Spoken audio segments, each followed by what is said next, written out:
berbagai topik menarik dikupas dalam dialog hari ini.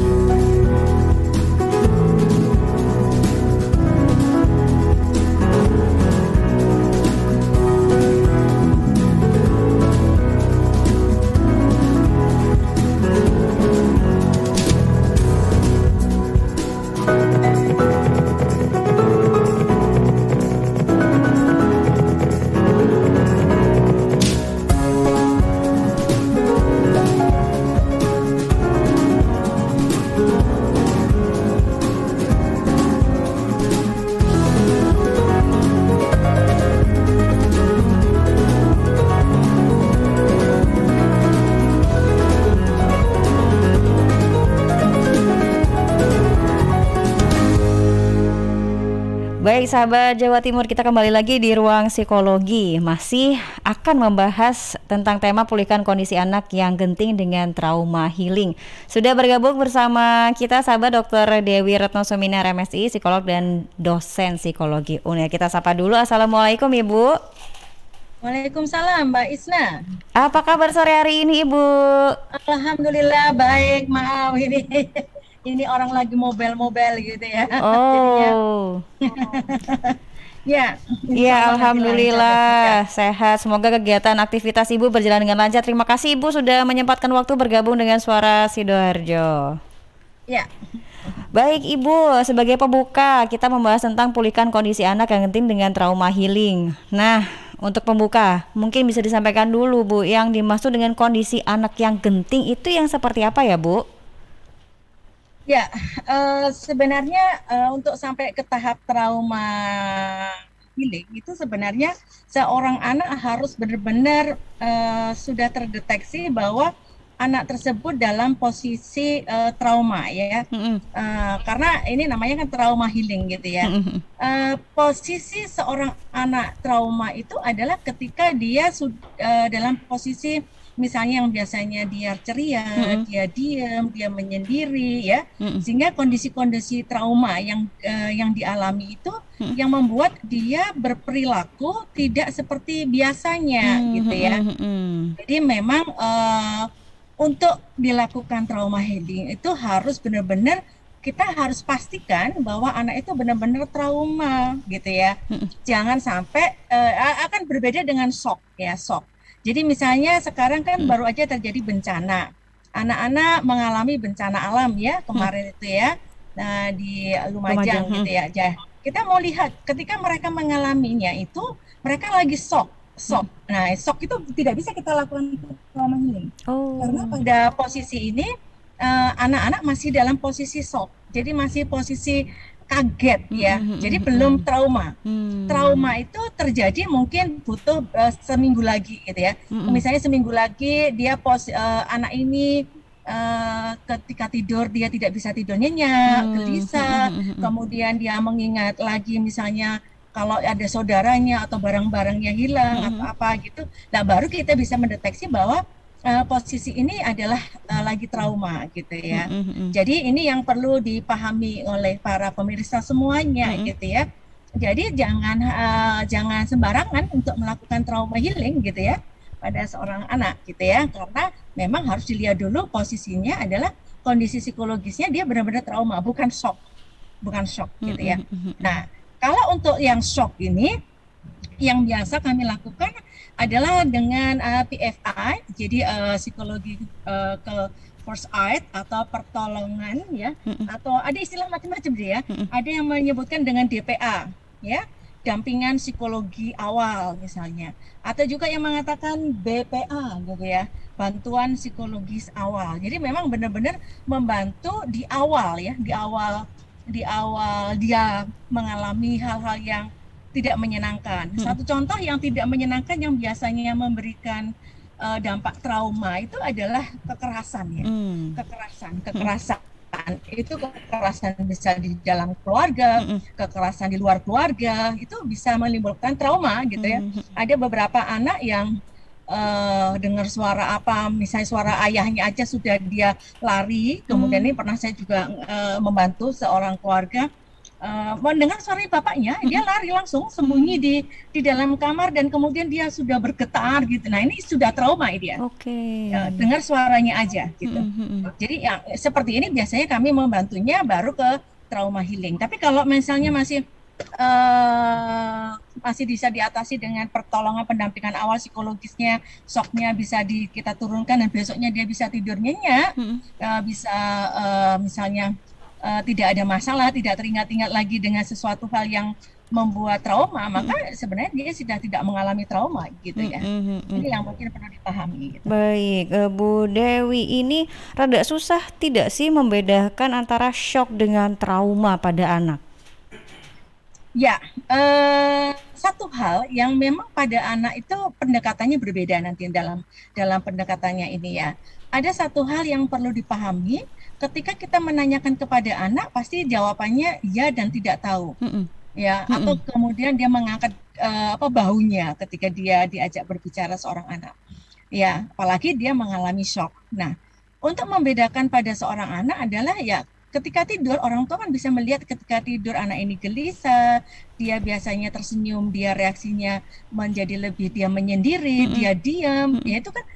Sebagai orang dewasa di sekitar anak, dia sebenarnya sudah cukup paham gitu ya, perubahan perilaku anaknya yang biasanya ceria, sekarang menjadi tidak ceria, kemudian dia menjadi pendiam. Itu kan sebenarnya indikator gitu ya, indikator bahwa dia mengalami trauma di situ.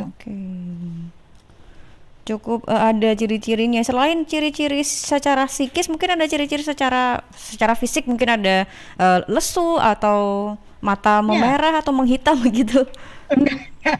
Nggak sampai ke sana ya, nggak sampai ke sana. Jadi perubahan perilaku yang nampak itu hanya menyendiri, kemudian dia ketakutan melihat sesuatu hal yang menyebabkan trauma itu, misalnya kayak tadi suaranya ayahnya, atau mulai dari mobilnya ayahnya datang itu sudah gitu, dia sudah ada perubahan di ekspresi wajah seorang anak. Ini sebenarnya sudah trauma dengan berhadapan dengan ayahnya gitu ya.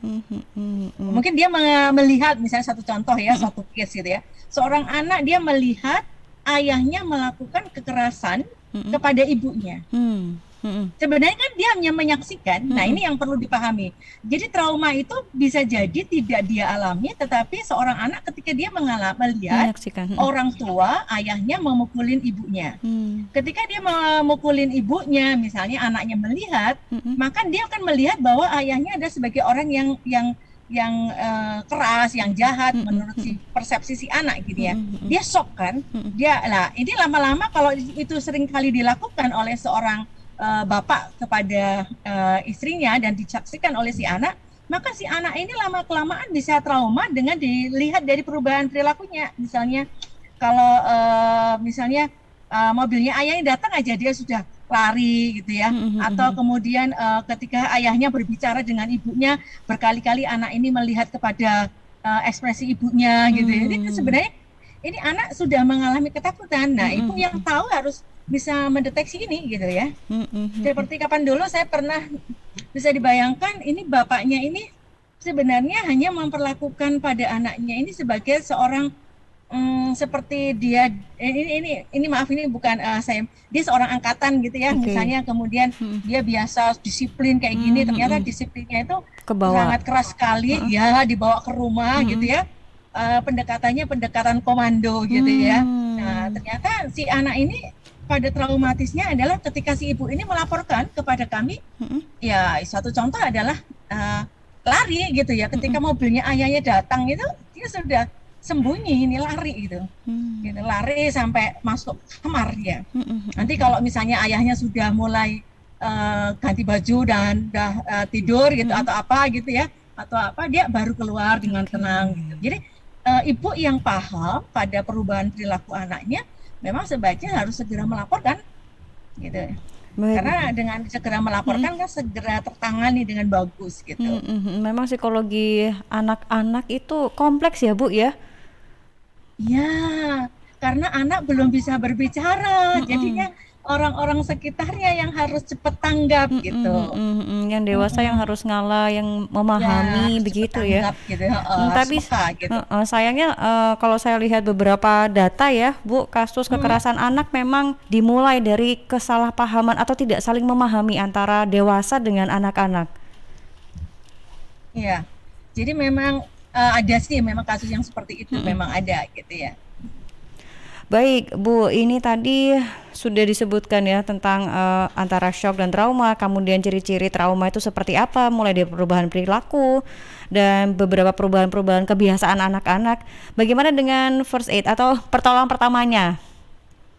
Ketika Ya, saya misalnya ibu melihat anak saya, oh biasanya dia ceria kok, tumben-tumbenan mm, dia diem. mm, Apa yang harus mm. saya lakukan itu, Bu? Ya, yang pertama harus dilakukan adalah bagaimana kita membuat situasi kita harus peka ya, yang ini yang paling mudah dilakukan oleh orang sekitarnya gitu ya. Yang pertama harusnya dia menenangkan pada mana yang masih cepat, paling cepat ditangkap gitu ya. Jadi dia bisa mencoba dengan misalnya satu contoh dipegang anaknya, tangannya, kemudian diajain untuk menarik nafas dengan rileks gitu ya. Kemudian dia menenangkan. Yang prinsip pertama adalah menenangkan dulu, gitu. Karena kondisinya shock gitu ya, shock. Kemudian habis itu diajak berbicara pelan-pelan. Tapi kalau misalnya tidak bisa diajak berbicara karena ini anak-anak ya, maka sebenarnya memberikan mainan. Mainan itu sangat mudah bagi anak untuk bercerita ya. Jadi ini yang perlu dipahami gitu ya. Pendekatan-pendekatan pada seorang anak itu sebaiknya menggunakan tool. Tool yang biasa dipakai adalah alat mainan. Mainan, oke. Alat mainan. Jadi alat mainan. Nah, alat mainan apa yang paling mudah? Ya, biasanya saya memang menyarankan kayak model boneka ya. Boneka-boneka, personifikasi dari boneka itu misalnya mainan monyet, pokoknya yang memungkinkan anak kadang-kadang mungkin perlu untuk berbicara. Ya, karena kalau berbicara dengan orang dewasa dia takut dinilai. Ini yang perlu dinilai. Jadi mereka kadang-kadang merasa aku takut dinilai, jadi dia diam gitu ya. Jadi kalau diajak berbicara dia cuma angkat bahunya, itu anak-anak gitu ya. Maka saya sarankan ya pakai mainan. Jadi dengan alat mainan itu kan memudahkan dia untuk apa ya, nyaman. Nah, ketika situasi psikologisnya mulai nyaman, kita ajak berbicara dia gitu. Kita ajak berbicara, biasanya bisa dia menceritakan apa yang terjadi. Kembali lagi pendekatan pada peristiwa traumatis pada seorang anak memang harus membutuhkan tool. Alat bantunya adalah ini mainan gitu. Baik. Ya.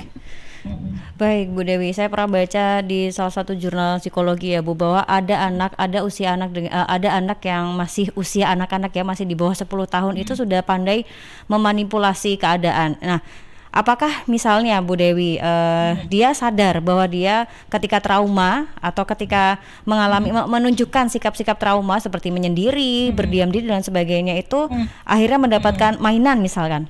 Mendapatkan mainan supaya orang tuanya kan memberikan mainan ya supaya oh ya karena orang tua menyadari oh sepertinya anak saya trauma, padahal sebenarnya anak itu sedang berupaya memanipulasi untuk mendapatkan mainan. Nah, bagaimana kita bisa mengetahui dia benar-benar trauma atau upaya memanipulasi orang tuanya begitu, Bu Dewi? Merajuk itu ya. Nah, iya betul. Jadi harus dibedakan. Jadi para orang tua gitu ya harus paham betul ada life event, ada kejadian dalam kehidupan anak tersebut. Apa sih apa yang terjadi di situ gitu ya? Apa yang terjadi di situ? Misalnya suatu contoh adalah ketika anak ini diam gitu. Orang tuh harus melihat kalau misalnya ada peristiwa apa di sebelumnya gitu ya. Kalau misalnya tidak menemukan, sebenarnya ada perbedaan seorang anak merajuk dengan anak yang mengalami trauma ya. Sepandai-pandainya seorang anak gitu ya. Nasi gitu ya. Sebenarnya orang tua bisa mendeteksi gitu ya. Paling mudah lah untuk mendekatinya, misalnya dengan membuat hal yang membuat dia ya gimana ya, saya bisa mencontohkan kalau dia misalnya menipu, misalnya berimajinasi ya, merajuk gitu ya, untuk meminta mainan, kita bisa coba dengan pancing hal tertentu yang membuat dia tergerak untuk stimulasi dari lingkungan tidak cepat direaksi gitu. Karena dia fokus pada peristiwa traumatiknya dia. Ini yang perlu dipahami. Beda kan kalau merajuk gitu. Kalau merajuk itu kan dia masih melihat sekelilingnya, masih matanya masih melirik, walaupun kelihatannya diam gitu ya. Saya nggak bisa membayangkan ini mau mencontohnya gimana ya. Jadi seperti itu. Jadi dia misalnya dia menyendiri tapi matanya masih nggak kelihatan sedihnya gitu ya, atau dia masih melirik bagaimana reaksi orang sekitarnya, itu sebenarnya masih kelihatan itu merajuk gitu ya. Baik Bu Dewi, menarik sekali ya tema hari ini, kondisi anak yang genting dengan trauma healing. Pas sekali dengan mungkin beberapa anak di Lumajang sana mengalami trauma ya Bu ya, apalagi sepertinya saya lihat beberapa konsentrasinya di bantuan dana, bantuan baju atau barang-barang, belum ada yang konsentrasi ke bagaimana cara trauma healing ke anak-anak. Begitu Bu. Nanti kita akan bahas ya. Sepertinya nanti ada Mbak.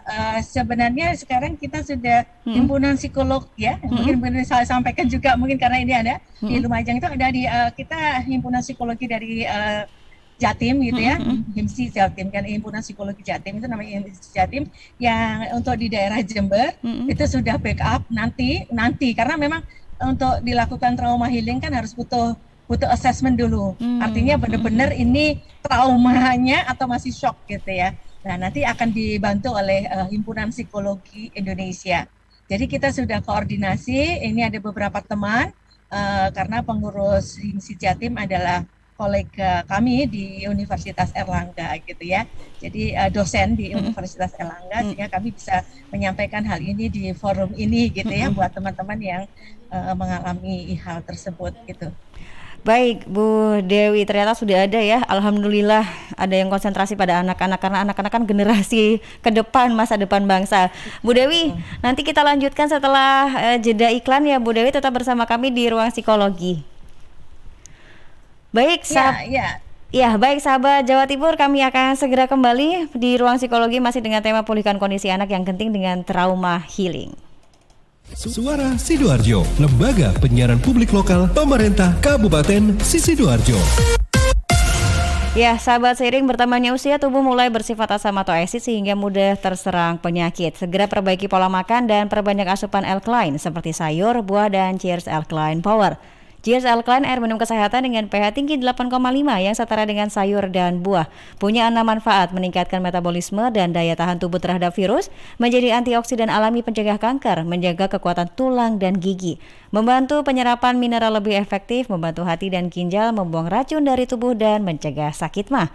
Info lengkap Cheers hubungi Sutrisno 0821 4225 6646 0821 4225 6646. Cheers Healthy Drinking Water. CHEERS Cheers. CHEERS Cheers. CHEERS Cheers. Air minum yang terbaik. Hey, cheers in the house. Cheers, air ber-pH tinggi. Cheers dapat membantu netralkan pH tubuh. Cheers mengandung antioksidan alami. Cheers, air minum terbaik untuk keluarga. Air minum sehat keluarga. Cuma Cheers. Air minum dengan pH tinggi. Cuma Cheers. Cara pesannya mudah, petugasnya ramah. Gratis ongkos kirim. Hey, Cheers in the house. Untuk pemesanan via WhatsApp di nomor 087777243377. Gratis ongkos kirim. Cheers in the house. Untuk wilayah Sidoarjo dan sekitarnya bisa menghubungi Depo Candi di 0821 4225 6646 0821 4225 6646. Sahabat, penularan virus corona bisa dicegah lewat perilaku hidup bersih dan sehat. Cuci tangan pakai sabun di air yang mengalir. Kalau batuk dan bersin, terapkan etika batuk. Kemudian mengkonsumsi makanan yang bergizi dan sudah dimasak sempurna. Rajin olahraga, istirahat yang cukup. Kalau ada gejala demam, batuk, sesak nafas, pernah kontak dengan orang dari negara atau daerah terjangkit, atau dari kunjungan negara atau daerah terjangkit, segera ke pelayanan kesehatan terdekat. Bisa juga hubungi call center kesehatan 119 untuk sambungan cepat 24 jam siaga. Sekali lagi, call center 119 untuk sambungan cepat 24 jam siaga. Dan di 0811 3088 113 untuk sambungan layanan 24 jam kegawat daruratan medis. Sekali lagi di 0811 3088 113 untuk sambungan layanan 24 jam kegawat daruratan medis. Cegah penularan virus corona lewat hidup bersih dan sehat. Iklan layanan masyarakat ini persembahan Dinas Kesehatan Kabupaten Sidoarjo didukung Suara Sidoarjo.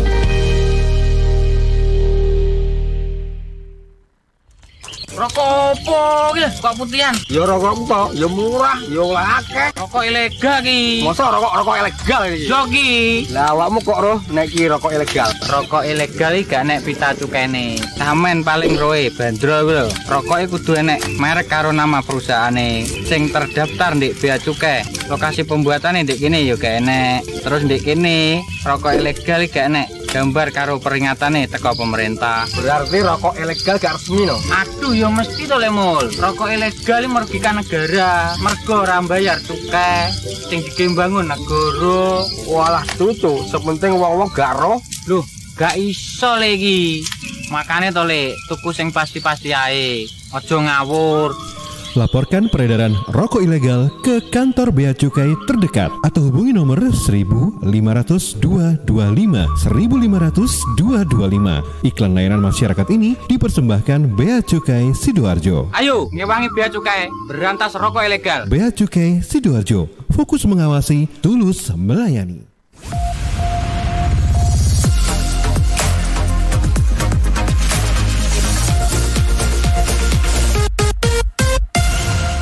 Baik sahabat Jawa Timur, kembali lagi di ruang psikologi masih dengan Dr. Dewi Retno Suminar MSI, psikolog dan dosen psikologi UNER, membahas tentang pulihkan kondisi anak yang genting dengan trauma healing. Ibu masih bersama kami? Ibu Dewi? Masih Mbak. Oh iya, alhamdulillah. Masih loh. Baik. Ya kok kita. Alhamdulillah Ibu masih bersama kami. Baik Ibu, di segmen kedua ini seperti biasa ya, saya akan membacakan pertanyaan-pertanyaan yang sudah terkumpul. Saya akan pilih pertanyaan yang urgent ya, urgent. Pertanyaan yang nyambung dengan tema kita hari ini. Yang pertama ada Indah ini Bu di Porong. Assalamualaikum Ibu. Waalaikumsalam. Saya jawab ya Bu ya. Bagaimana mengatasi trauma pada anak autis? Anak saya terindikasi punya autis. Bagaimana Bu? Ya, wah ini pertanyaan yang benar-benar luar biasa ini ya. Jadi kalau pada anak autis itu kan memang sangat sulit. Saya sampai menyampaikan anak-anak berkebutuhan khusus gitu ya.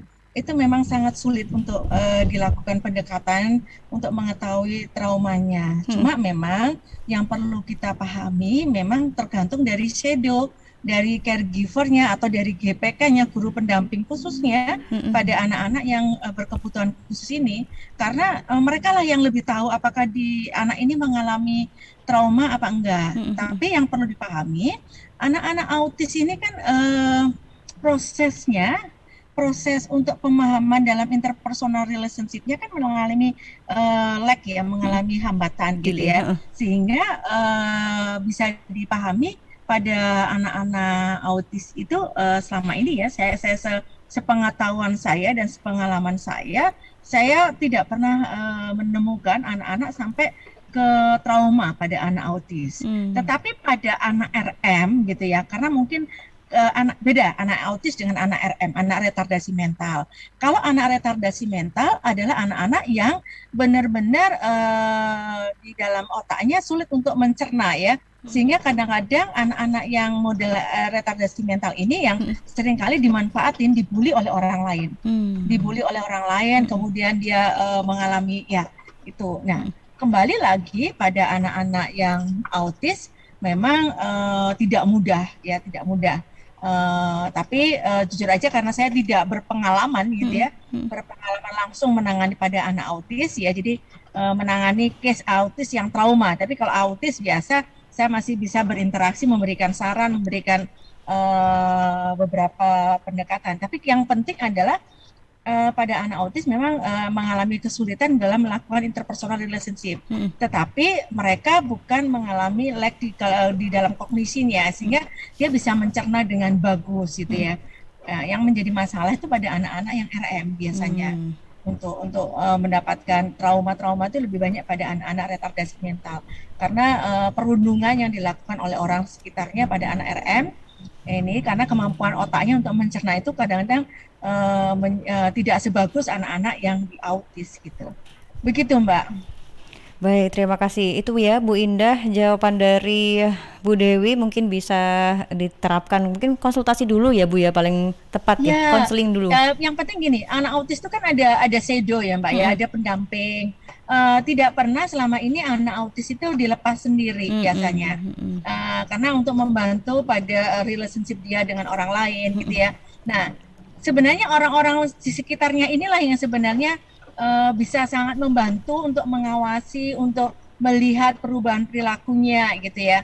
Itu yang mungkin bisa. Lah kalau di sekolahan anak-anak autis itu ada GPK ya, ada guru pendamping kelas. Ya, untuk kelas-kelas inklusi biasanya ada GPK-nya. Nah, GPK ini biasanya sangat banyak membantu gitu ya. Sangat membantu juga untuk mendeteksi untuk ini gitu ya. Jadi memang kembali lagi karena biasanya begini, ada bermain boneka itu tidak mudah bagi seorang anak autis, ya sehingga kadang-kadang memang pendekatannya untuk dia rileks itu adalah lebih kepada zona aman bagi dia. Zona aman dia itu siapa ya? Orang-orang yang terdekat dia gitu ya. Orang terdekat dia itulah yang akan membantu untuk menanyakan apa persoalannya gitu. Begitu Mbak. Iya, terima kasih Bu Dewi. Saya sedikit menyambung dengan pernyataan Bu Dewi. Orang-orang terdekat itu biasanya kan orang tua ya Bu ya. Bagaimana dengan anak-anak yang trauma seperti kasus yang heboh sekarang ini Gala ya Bu ya. Anak dari almarhumah Vanessa dan juga Bibi itu. Mereka kan kehilangan dua sosok yang terdekat. Kemudian bagaimana proses trauma healing, karena seandainya saya punya pemikiran begini, yang tahu kondisi psikis anak itu kan ya hanya orang tua, tapi ketika tiba-tiba kedua orang tuanya tidak ada, siapa yang mengerti kondisi psikis anak tersebut? Lalu bagaimana Bu? Ya. Sebenarnya karena ini masih belum usianya berapa ya kemarin segala saya lupa saya. Hampir 2 tahun ini Bu. Hampir 2 tahun ya. Jejak-jejak memori pada anak-anak usia 2 tahun itu akan terkikis dengan waktu Mbak. Jadi nggak terlalu membekas ya. Jadi akan tertumpuk ya. Jadi trauma itu akan lebih, karena dia lagi bertumbuh ya. Dia akan tertumpuk dengan pengalaman-pengalaman ya. Karena sebelum mau mendekati 2 tahun kan proses belum ke sosial ya. Kalau anak usia 3 tahun, 4 tahun kan sudah berkembang untuk ke sosialnya, maka di usia sebelumnya itu masih orang-orang terdekatnya. Siapapun orang yang sekarang menjadi orang terdekatnya dia, itu akan memberikan rasa nyaman bagi dia gitu ya.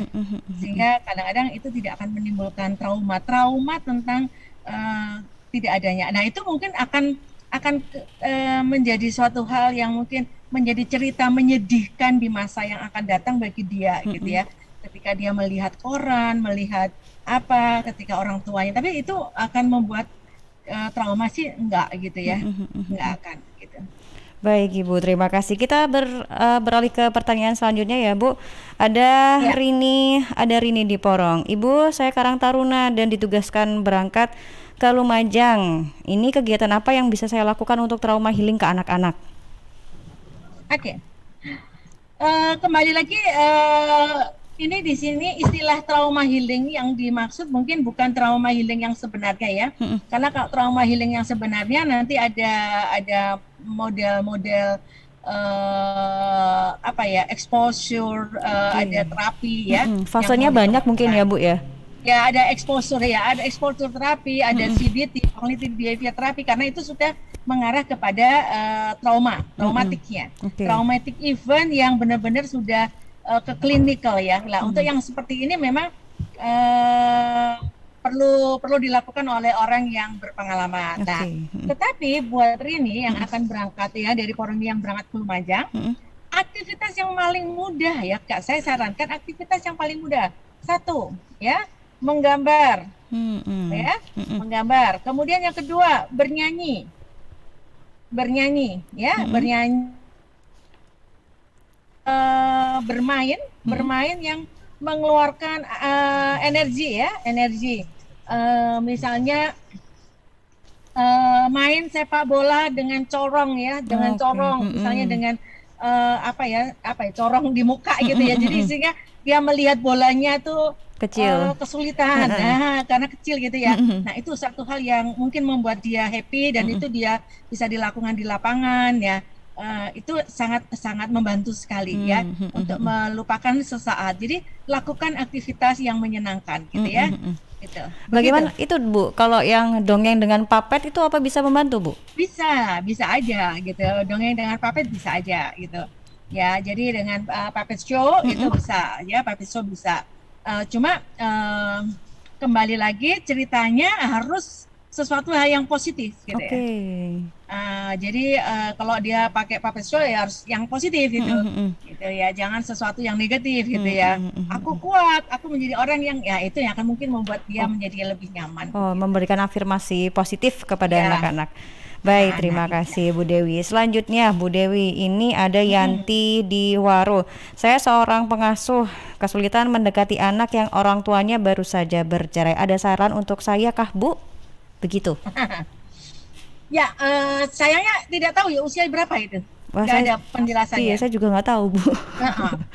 Karena nggak ada penjelasannya, saya coba untuk mendeteksi aja ini anak usia SD ya, SD atau anak usia TK gitu ya, TK SD itu ya. Hal yang paling penting adalah ketika orang tuanya bercerai, janganlah sampai di mulutnya ibu untuk mengeluarkan kalimat yang menyalahkan satu pihak dari orang tuanya. Kenapa? Karena itu akan membuat seorang anak bingung. Ya, anak-anak yang pasca perceraian itu memang harus tidak boleh dibuat bingung. Dia harus tidak boleh dibuat membela yang mana. Ya, oleh karena itu pendampingan yang awal, ibu harus fokus pada anak ini untuk apa yang dilakukan, jangan kemudian berbicara tentang apa masalah keluarganya. Jadi apa yang dilakukan, aktivitasnya apa, misalnya sekolahnya bagaimana, kemudian itu yang harus dilakukan.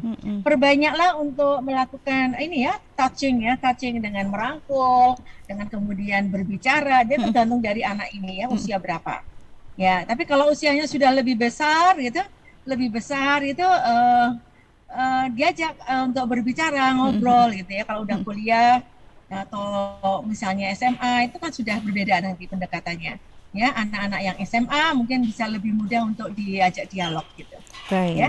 Iya. Itu ya Mbak Yanti di Waru, semoga bisa membantu saran dari Bu Dewi. Bu, terakhir Bu, pertanyaan terakhir Bu, ini saya pilih dulu. Baik, ini ada Ilham ini Bu. Ilham bertanya, saya kebetulan guru baru di sekolah. Ada anak menunjukkan perilaku berdiam diri, padahal seminggu sebelumnya baik-baik saja. Apakah keputusan saya memanggil orang tuanya untuk merajuk anak agar kembali di kelas itu benar? Sebenarnya sebelum ke orang tuanya, kalau Bapak Ibu punya keahlian, kalau Ibu Bapak bisa gini ya, Bapak Guru ya Pak Ilham ya, Pak Ilham tolong dong mulai sekarang coba diajak untuk anak ini boleh menuliskan cerita. Oh ini dibalas lagi Bu, saya wali kelas katanya Bu, wali kelas. Wali kelas, oke. Kalau itu wali kelas karena itu berarti masih SD ya, jadi bisa diajarin untuk ini SD atau apa SD ya mungkin ya. Itu cerita ya Ibu, mungkin tidak semata-mata buat dia gitu ya, bukan semata-mata buat si anak tersebut gitu. Jadi diberlakukan secara umum di kelas. Misalnya bercerita tentang pengalamanku seminggu ini gitu ya. Nah, judulnya seperti itu misalnya, atau pengalamanku minggu kemarin gitu. Nah, itu kayaknya kan memang masih umum gitu ya. Biasanya anak-anak yang mengalami permasalahan tuh kadang-kadang dia bisa bercerita melalui tulisan gitu. Nah, kalau misalnya kemudian dia tidak bisa bercerita, kan tidak bisa mengungkapkan, tidak bisa. Nah, ini baru kalau perlu ada pendampingan. Tapi sebelumnya sebaiknya tanyakan dulu, memanggil orang tua itu bukan untuk konfirmasi anak ibu bermasalah, tetapi mungkin mencari data ya, mencari data apa ada persoalan apa gitu ya di anak-anaknya tadi gitu. Baik, terima kasih. Jadi memang saya melihat ya. Kebebasan seorang anak untuk menuliskan apa yang terjadi itu bagian daripada pengungkapan diri ya, kayak model katarsis yang sangat membantu ya, sangat membantu seorang anak kalau dia tidak bisa berbicara, tidak punya teman gitu ya.